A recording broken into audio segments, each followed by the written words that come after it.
The diner's fluorescent hum reflected off the slick table. Shirley sat across from another man, his tanned hand resting intimately on her arm. "Frank," she whispered, "he's everything you're not." The waitress's pity burned. He simply smiled, a small, knowing curve of his lips. "Some things," he murmured, "are just inevitable." January settled in like a persistent ache, binding our small Midwestern town in its icy grip. The cold seeped through the window panes of our house, making the furnace kick us on with a grumble every 20 minutes. Frank and Shirley, like most folks, just tried to keep warm, bundling up against the relentless wind that swept across the frozen fields. The days were short, the sky a permanent sheet of gray, and the silence of the snow muffled everything, making time feel stretched and slow. We had planned a date night, a quiet dinner out, a small break from the routine. But a fresh layer of snow, 6 inches deep and still falling, had put an end to that. Instead, it turned into another cozy, snowed-in family evening. Lily, our youngest, already knew all the songs from Frozen, and Owen, despite his 8 years, still got caught up in the magic. We sat on the couch wrapped in blankets, the blue light of the television casting shadows on their sleeping faces. I looked at the wedding ring on Shirley's finger, a simple gold band, nearly 10 years old now. It was a familiar glint in the dim light. A quiet contentment settled over me, a warmth that had nothing to do with the furnace. "Thank you for saying yes, Shirley," I whispered, barely audible over the animated Ice Queen on screen. "I love you." She shifted closer, resting her head on my shoulder. "Sorry about my mood lately," she murmured, her voice soft against my ear. "This winter just gets to me. Bears in hibernation have the right idea." We sat in that quiet moment, the hum of the movie a low backdrop. It was a small comfort in a big, cold world. How do people get through tough times without love? I mused, the thought coming unbidden. It seemed like the only thing that truly mattered when everything else was stripped away. Shirley had bought a new blue dress for our aborted date. It was still unseen, hanging in the back of her closet, a playful secret between us. "You don't see it until I wear it out with you," she'd teased. The dress was a small promise of something different, a splash of color against the endless white.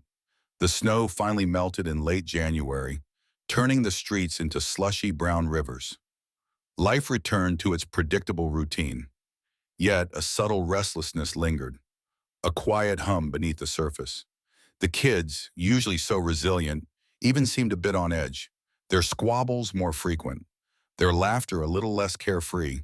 We all felt it, the lingering chill of winter in our bones, even as the sun began to show itself more often. Then Brenda called, her voice bright with an idea. "Let's all get out of here," she'd said, her enthusiasm practically bouncing through the phone line. Her plan was a group outing for the 5 couples. Dinner, dancing, and hotel rooms in Traverse City. A real escape from the January blues, she called it. I, ever the pragmatist, immediately raised questions about the logistics.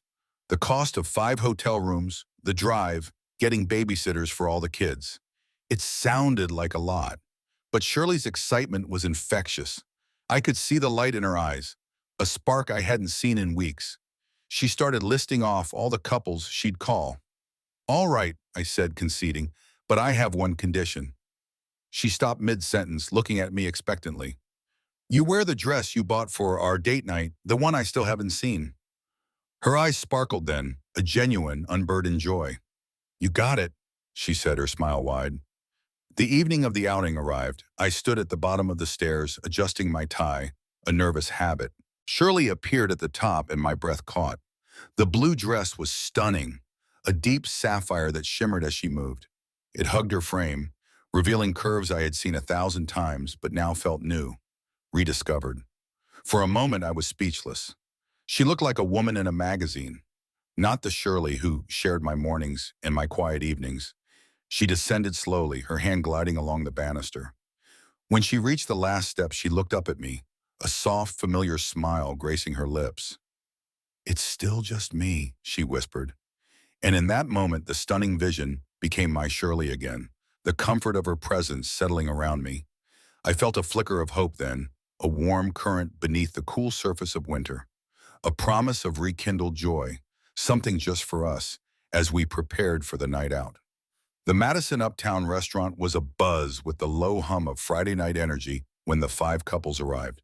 The host led us to a large round table in the back, the white tablecloth crisp under the ambient glow of the chandeliers. Shirley, in her blue dress, moved with a quiet confidence that made her seem to float. Heads turned, and I felt a surge of pride, a warmth spreading through me that chased away the lingering January chill. Brenda and Dale were already there, their faces lit up in smiles full of easy greetings. Clint and Mabel joined us shortly after, relaxed and laughing, their usual comfortable selves. The conversation flowed as smoothly as the expensive wine. We shared stories of the kids, commiserated about work, and joked about the absurdity of local politics.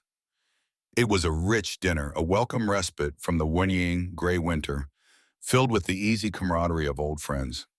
Shirley laughed, a genuine, unrestrained sound I hadn't heard in weeks. Her hand brushed mine under the table, a fleeting, familiar touch. After dinner, feeling pleasantly full and slightly buzzed, we moved to the adjoining club.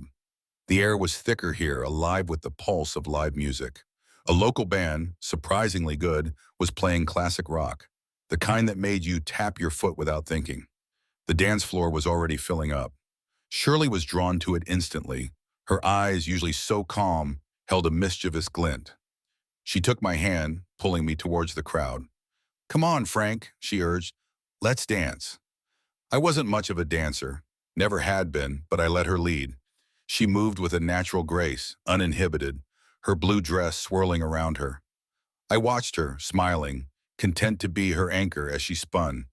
Then he appeared. A new face, he was tall, broad-shouldered, with a confident smile that seemed to light up the room. I recognized him from the local paper. Coach Miller, the new football coach for the high school, a local hero already making waves. He navigated the crowded floor with an easy confidence, heading directly for Shirley. He reached her, his hand lightly touching her arm. He leaned in, speaking something I couldn't hear over the music, his smile unwavering. My stomach did a small flip. He was asking her to dance. It was obvious. I felt a prickle of unease, sharp and sudden. But it was just a dance, right? People danced with other people at these things. It was normal. Shirley hesitated for a moment, glancing back at me, a question in her eyes. I offered a small, reassuring nod, trying to project an ease I didn't quite feel. She turned back to him, a shy smile on her face, and accepted. She began to dance with him, her movements still graceful, but with a new spark, a brighter light in her eyes that I hadn't seen in a while. It was unsettling. One dance turned into two, then three. The band shifted from an upbeat rock anthem to a slower bluesy tune, and they didn't break apart. Shirley seemed lost in the moment, her head tilted back, laughing at something he said. I tried to catch her eye from where I stood near the edge of the floor, a half-empty glass of beer in my hand, but she didn't seem to notice me. She was utterly absorbed. Brenda came up beside me, her brow furrowed slightly. She followed my gaze. "He's just being friendly, Frank," she said, though her voice lacked conviction. "Shirley loves to dance, you know that?" I knew she did, but this felt different. As the night wore on, Shirley and Coach Miller became a fixture on the dance floor. They moved together with an easy rhythm, their bodies close but not touching, their laughter echoing above the music. I watched them, feeling increasingly isolated, the happy chatter of our friends fading into a distant hum. My wife was laughing with a stranger in a way that felt too intimate, too unguarded. It was a laugh that used to be reserved for me, for Lily and Owen, for the quiet moments in our kitchen. I tried to join them once, stepping onto the edge of the dance floor, hoping to catch her eye, to slip in and reclaim my place. But just as I took a step, the music ended with a crashing cymbal. Coach Miller, without a beat, took Shirley's hand and led her off the floor, heading towards the bar. "Care for a drink?" I heard him ask, his voice carrying clearly in the momentary silence. Shirley nodded, her blue dress swaying as she followed him, not looking back. A chilling premonition settled over me then, heavy and cold, like the first snow of winter. The clock on the wall behind the bar ticked past midnight. I stood there, watching my wife disappear into the crowd with another man, and a quiet, terrible question formed in my mind. How do you fight for a love that's already walked out of the door? The club slowly emptied out. The band packed up their gear, The lights dimmed, and the last stragglers, our friends among them, began to filter out to their hotel rooms. I found myself alone at the table, the sticky rings of forgotten drinks marring the surface. Shirley was nowhere to be seen. A growing panic seized my gut, cold and sharp. I stood up, pushing through the remaining few people, my eyes scanning the faces. I searched the club, then the quieter, cavernous lobby, my heart hammering against my ribs. Her laugh, her blue dress, the way she had looked at Coach Miller, it all played back in a sickening loop. I pulled out my phone, my fingers fumbling, and called Shirley's number. It rang twice, then went straight to voicemail. The person you are calling is unavailable. Brenda and Dale were by the elevators, waiting. They looked at me, their smiles fading. Didn't Shirley go up with you, Frank? Brenda asked, her voice tinged with concern. I shook my head, my throat suddenly tight. No, I haven't seen her. Their eyes exchanged a quick, knowing look, a silent message passing between them that I couldn't quite decipher but understood. I retreated to our hotel room, the keycard feeling heavy in my hand. Maybe she had just gone ahead, I told myself, a desperate, illogical hope. Maybe she was tired, had a headache, and just wanted to rest. But as I opened the door, the room was dark and quiet. The bed was untouched, the duvet still neatly folded back from the turned-down service. Her small overnight bag sat on the dresser, exactly where she'd left it. She wasn't here. I sat by the window, pulling back the heavy curtain. The first light of dawn was painting the dreary January sky in shades of bruised purple and watery gray. A crushing emptiness settled in my chest, a cold, hollow space where my hope had been. The city below was still and silent, indifferent to the turmoil raging inside me. Hours passed, the sky lightened, revealing the dull, frost-nipped landscape. No call, no knock. The weight of betrayal pressed down on me, heavy and cold, like a stone. It wasn't just the act itself, it was the silence, the lack of explanation, the raw, brutal certainty that something fundamental had broken. I called Brenda again, my voice tight, barely recognizing it as my own.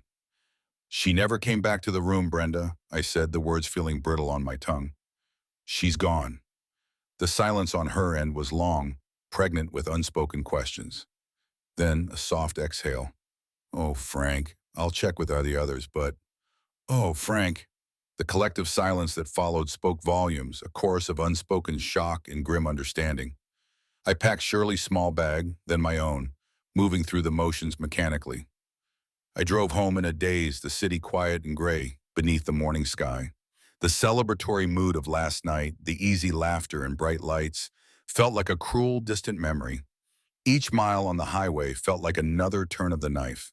I walked into the silent house. Mrs. Olson, our babysitter, hadn't brought the kids home yet. Their absence made the quiet even heavier, amplifying the terrible stillness. The weight of my discovery felt unbearable, pressing down on me until I could barely breathe. I called Mrs. Olson, my voice carefully neutral, even and steady. Shirley had to stay late for work, I explained, the lie feeling like ash in my mouth. Something came up. I'll be home with them.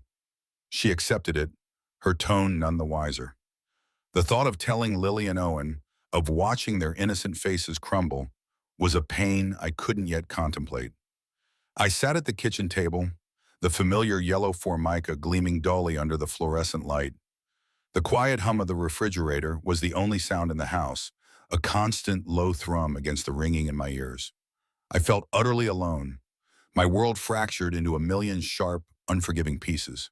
The blue dress, which had brought so much anticipation and a brief, shining hope, now felt like a symbol of a promise broken, a flag waved in a battle I hadn't known I was fighting. I replayed the night in my head, searching for clues, for warnings I might have missed, a knot forming tighter and tighter in my stomach. Shirley returned late that afternoon. The gray light of the winter day was already fading, casting long shadows across our living room. Her face was pale, almost ashen, and her eyes, usually so direct, skittered away from mine, unable to meet my gaze. The air in the house was thick, heavy with unspoken words, suffocating. I'd been sitting at the kitchen table, nursing a cold cup of coffee, waiting. I stood, my hands clenching at my sides. My voice came out low, controlled, but I could feel the tremor of suppressed rage beneath it, a vibration in my chest. "Where were you, Shirley?" She wrung her hands, her shoulders slumping. She offered a vague, hesitant explanation. "Too much to drink," she said. "Got carried away. Ended up falling asleep on a friend's couch." Her voice was thin, reedy, utterly unconvincing. I didn't believe her. The words felt hollow, manufactured. I pressed, my voice gaining an edge despite my efforts to keep it level. "With whom, Shirley? Who was that man on the dance floor?"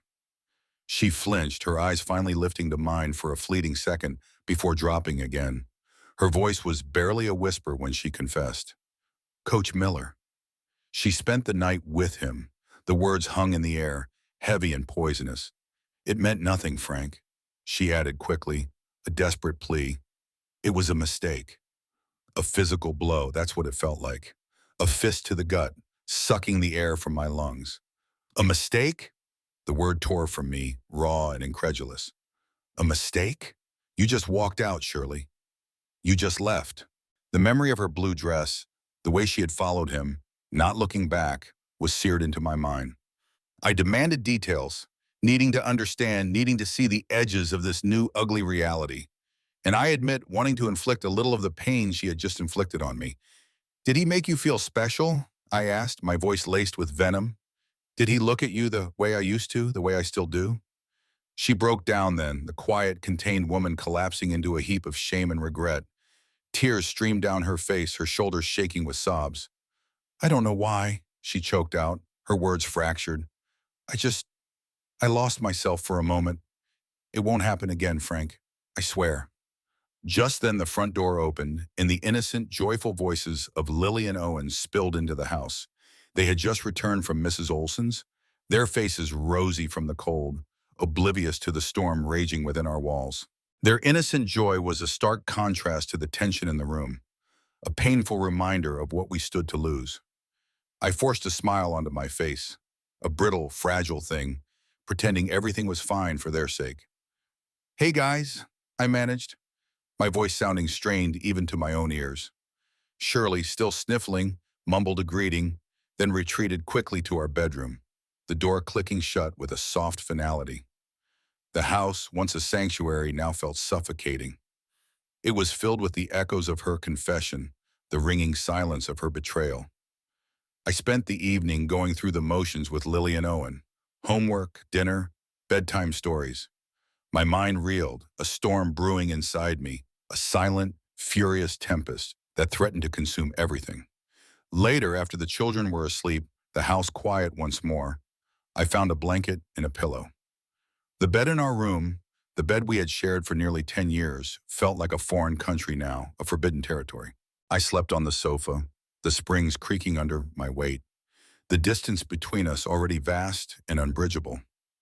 Lying there in the dark, staring at the muted glow of the streetlights through the living room window, I questioned everything. Our past, our love, my own judgment. Was it all a lie?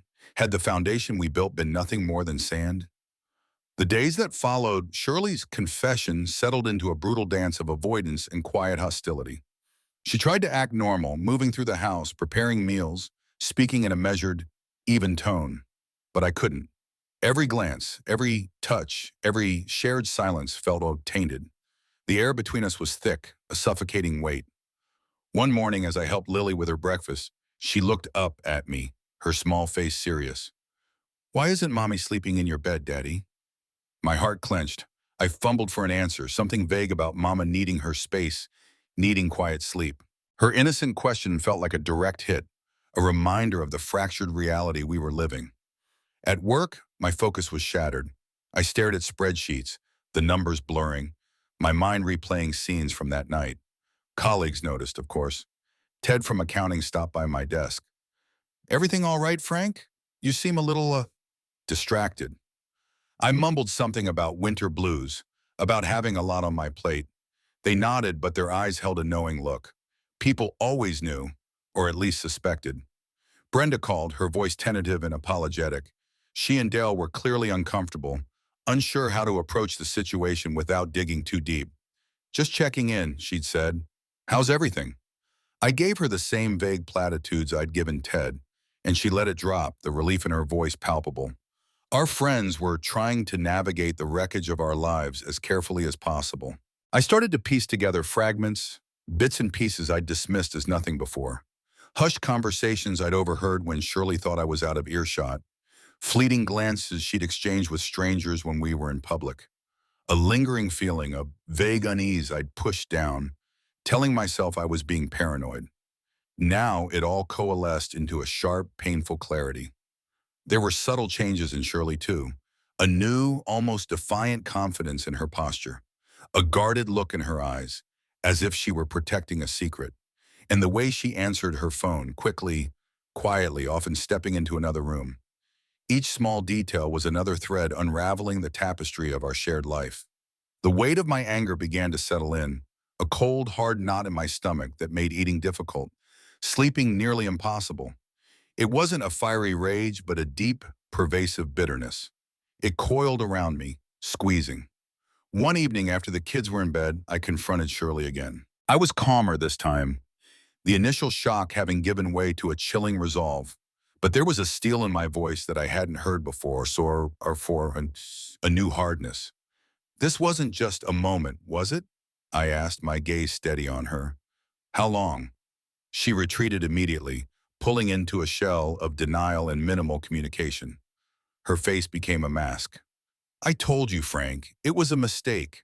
Her answers were clipped, vague, designed to deflect, to shut down the conversation. She wouldn't provide more details, wouldn't meet my eyes. It was like talking to a stranger. The kids, sensitive as they were, started to feel the tension like a physical presence. Owen, usually so independent, began clinging to Shirley, his small hand always seeking hers. Lily, more perceptive, would sometimes ask me, "Are you sad, Daddy?" I would force a smile, tell her I was just tired, but her questioning eyes saw through the flimsy excuse. I started losing weight. The food had no taste. My stomach churned with the constant replay of images.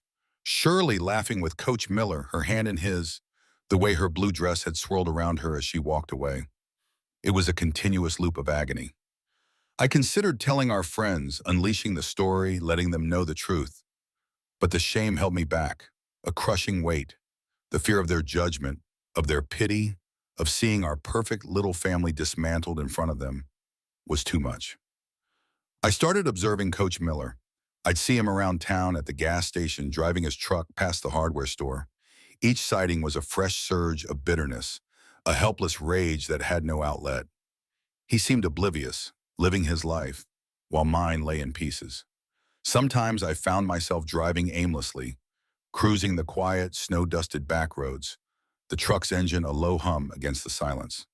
I was a man adrift, seeking answers in the desolate winter landscape, knowing none would be found there. Life's costly choices unfold in ways we rarely anticipate, their ripples spreading further than we can ever imagine. Stick around to the end to see how these choices continue to shape our lives and the quiet devastations they leave behind. The gnawing suspicion in my gut refused to be silenced. I began to actively investigate, subtly at first, then more directly.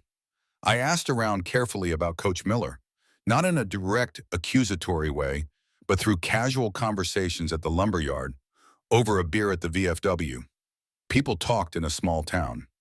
I learned he wasn't just a local celebrity, he had a reputation. A history of charm, yes, but also of recklessness, of a man who pursued what he wanted without much thought for the consequences. Good-looking fella, but trouble, Frank, old man Henderson had grumbled, shaking his head. Always has been. A chance encounter sealed it. I was at the local hardware store, picking up some nails, when I ran into one of Coach Miller's coworkers, a history teacher named Gary. We talked about the school budget, the upcoming basketball season. Then Gary, leaning against a display of paint cans, offered a casual, damning comment. "Miller's been buzzing around your wife's office, hasn't he? Saw them together at the coffee cup a few times. Guess he likes the coffee there." He said it with a shrug, an innocent observation that hit me like a sledgehammer.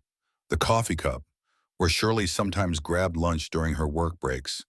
That night, after everyone was asleep, I found my way to Shirley's phone. My hands trembled as I unlocked it. The invasion of privacy a bitter pill, but the need to know was overwhelming. I found it, buried deep, old texts, deleted messages that were still recoverable, faint digital trails that confirmed my worst fears. It wasn't a one-night stand, a momentary lapse of judgment.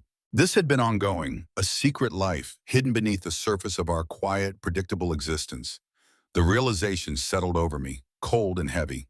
The extent of the deception, the lies Shirley told, the trust she had systematically dismantled, piece by careful piece.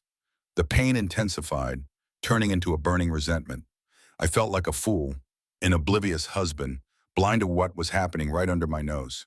Every kind word, every tender touch from the past weeks now felt like a performance, a cruel charade. I confronted Shirley again the next morning. My voice was steady, calm, a stark contrast to the storm raging inside me. I laid the phone on the kitchen table, the screen displaying a message I hadn't read, but knew enough about. Her denials crumbled almost immediately. She sank into a chair, quiet tears replacing her protests. Pleas for forgiveness whispered through choked sobs. "I didn't mean to hurt you, Frank," she said, her voice thin and broken. "I got caught up. It was a mistake." Her words, which might have held some small comfort before, now sounded hollow, unconvincing. A mistake repeated, a choice made over and over again. "How long?" I asked, my voice barely above a whisper. "Where did you meet? Tell me everything." I wanted the details, the mundane, humiliating specifics.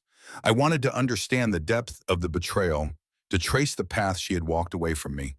Shirley revealed that Coach Miller was a frequent customer at the Coffee Cup, the cafe Gary had mentioned.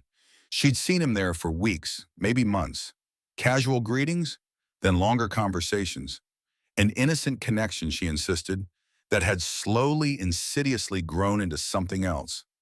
I felt the loss of not just my wife's fidelity, but the innocence of our shared life. The coffee shop, once a harmless place for a work lunch, was now tainted. Our regular Friday night dinners, our quiet mornings, the very fabric of our ordinary existence, it was all stained, corrupted by this secret. I struggled with the idea of forgiveness. My mind raced, seeing Lily and Owen's faces, imagining a future without Shirley, or a future with her, irrevocably changed, scarred by this wound. Could I ever look at her the same way? Could I trust her again? The thought of tearing our family apart was agonizing, but the thought of staying, of carrying this burden, was equally unbearable. I also considered the local implications. Coach Miller's reputation, our small, connected community. Everyone would eventually know. The thought of their whispers, their pitying glances, sent a fresh wave of shame through me. How do you live with that in a place where everyone knows your business? Word, as it always does in a small town, inevitably began to spread. Whispers followed me in the grocery store aisles, in the hardware store, in the bank. Acquaintances who once offered easy smiles now averted their gazes or offered quick, uncomfortable nods. Our social circle, once a tight-knit group, began to fracture. Dinners with Brenda and Dale, Clint and Mabel, stopped. The phone calls dwindled. Brenda and Dale tried to mediate, caught between loyalties. Brenda called, her voice tight, trying to explain the awkwardness. Dale would offer me a sympathetic look, but even he seemed unsure how to approach the chasm that had opened in our lives. The damage was done. The easy camaraderie was gone, replaced by a strained, silent judgment. My work performance continued to suffer. My boss, Mr. Henderson, called me into his office. He sat me down, his face etched with concern. "Frank," he said, his voice quiet, "you're usually so reliable, but your numbers are down. Your focus, it's just not there." He warned me, not unkindly, that I needed to get my head back in the game. I nodded, feigning understanding, but my mind was 1,000 miles away. Shirley, too, faced repercussions. Her job at the dental office relied heavily on her cheerful, professional demeanor. Patients, I heard through the grapevine, were starting to request other hygienists. Her reputation, once impeccable, now had a shadow hanging over it, a stain that was hard to ignore. She came home some days looking utterly defeated, the weight of the town's quiet judgment pressing down on her. The financial strain began to show almost immediately. The cost of a potential legal separation, A divorce loomed large. Lawyers' fees, separate living arrangements. It was a crushing weight on top of everything else. The money we had saved, the future we had meticulously planned, seemed to evaporate before my eyes. Lily and Owen were openly affected. They were confused by the palpable tension, the silent hostility that filled the house. Their innocent world, once so safe and predictable, was shaken. They argued more, little squabbles over toys or TV shows that quickly escalated. Owen clung to Shirley more, while Lily, sensing my pain, would sometimes withdraw, her bright eyes clouded with unspoken questions. I took Lily fishing one Saturday, hoping to find a moment of normalcy. We sat on the edge of the frozen lake, the wind whipping around us. I taught her how to bait a hook, how to cast her line. But the quiet between us was heavy, filled with the things we weren't saying. She glanced at me often, a worried crease between her brows. Shirley, in her own desperate way, attempted to reconnect with me. Small gestures, a cup of coffee left on my bedside table on the sofa, a quiet apology whispered in the kitchen, an offer to talk. But I was too wounded, too raw. The pain was a physical thing, a constant ache that made any proximity to her unbearable. Every touch, every word felt like a fresh cut. I wondered if this pain would ever truly heal, if the person I married, the woman I thought I knew, was gone forever, replaced by this stranger, this source of such profound hurt. Seeking anonymity, a reprieve from the knowing glances of our small town, I started going to a support group in a neighboring community. It was held in a church basement, the air smelling of stale coffee and old hymnals. There, among other silent, broken people, I found a fleeting sense of understanding. I considered confronting Coach Miller directly. I imagined the scene 1,000 times, the rage, the accusations, the satisfaction of making him pay. But the fear of escalating the situation, of legal ramifications, of further disrupting my children's lives, held me back. What good would it do, really? It wouldn't erase anything. The pay the price aspect of the affair became tangible in every facet of our lives. Lost friendships, professional setbacks, the emotional toll on the children. I felt the moral weight of my own decisions, how to react, how to protect my children, how to find dignity in this wreckage, how to salvage some semblance of a future from the ashes of our past. Shirley, isolated and ostracized, began to understand the full weight of her actions, alone in her deep, quiet regret. The support group offered some perspective, but the churning in my gut, the relentless images, wouldn't subside. Pushed to my breaking point, I decided I had to confront Coach Miller. Not for revenge, not for a fist fight in a back alley, but for clarity, for a final boundary, for a chance to look him in the eye and make him understand the cost of his recklessness. I arranged a meeting through a mutual acquaintance, a quiet corner of a local diner, a neutral public place. When he walked in, he was exactly as I remembered. Tall, broad-shouldered, radiating an easy confidence. He sauntered to the table, a slight smirk on his face, almost dismissive. But as I met his gaze, my quiet intensity seemed to unnerve him. The smirk faltered. "She was my wife, Miller," I stated, my voice shaking slightly, but firm, holding steady. "You knew that." He shifted in his seat, clearing his throat. "Look, Frank," he began, offering platitudes about adult choices and mutual attraction, trying to deflect blame to make it sound like something less than what it was. "Things happen. People connect." His words were hollow, ringing with a practiced indifference. I leaned forward, my hands flat on the table, trying to convey the immense weight of the damage. "Things happen?" I repeated, my voice low and dangerous. "My children are confused. My trust is shattered. Friendships are lost. Our careers, mine and Shirley's, are suffering. You want to talk about adult choices? This is what they look like, Miller. This is the consequence." I watched his face, trying to gauge any flicker of remorse, any sign of understanding. There was none, just a guarded defensiveness. "This isn't just about a fling, pal," I told him, the words tasting like ash in my mouth. "This is about a family you helped tear apart. Remember that." Miller visibly recoiled, his confidence finally cracking. The smirk was gone, replaced by a flicker of discomfort. He finally offered a terse apology, a quick, mumbled, "I'm sorry, Frank."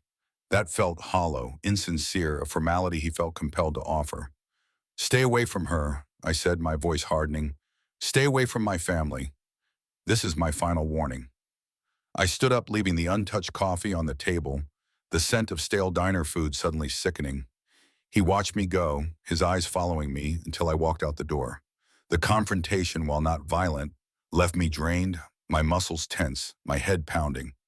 But there was also a sense of grim satisfaction.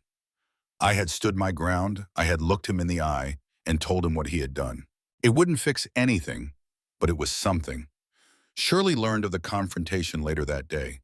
Her reaction was a mixture of fear of his retaliation perhaps, or of the deeper implications, and a strange kind of relief. The air in the house, though still heavy, shifted slightly, as if a storm had passed, leaving behind a new, uneasy calm. That evening, after the children were asleep, Shirley and I had a raw, honest conversation about our future. The possibility of divorce hung heavy in the air, an unspoken third party at the table.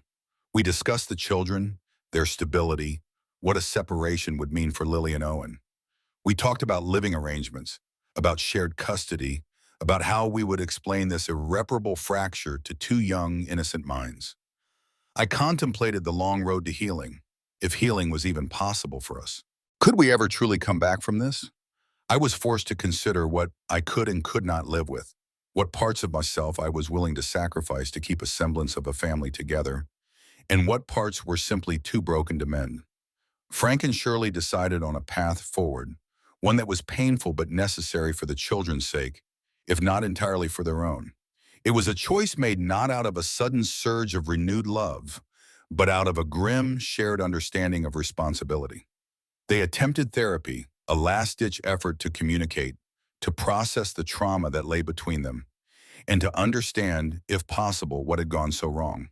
The sessions were difficult, filled with long silences and the raw edges of exposed wounds. Shirley, for her part, worked diligently to rebuild trust.